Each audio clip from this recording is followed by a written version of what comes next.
Good day. My name is Dexter Sabertodo, and I am a Bachelor of Science in Agriculture student from Central Philippine University.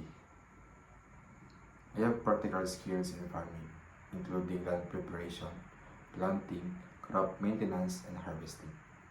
I am also capable of driving, which allows me to assist in farm transportation and field operations when needed.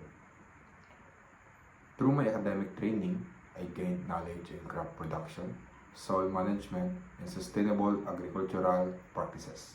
I completed my on-the-job training at INA Farming Learning Site and AgriFarm, where I was exposed to real farm operations and management.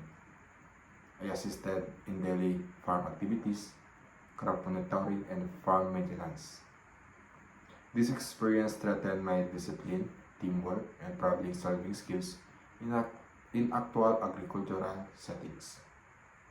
In addition, I attended the seminar conducted by the Federation of Cattle Raisers Association of the Philippines during the National Beef Congress, focusing on cattle raising strategies for growth and profit.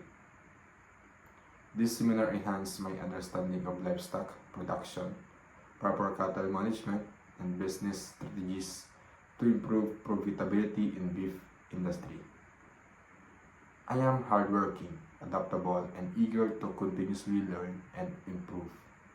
My goal is to contribute my knowledge and skills to an organization where I can support agricultural development and sustainable farming practices.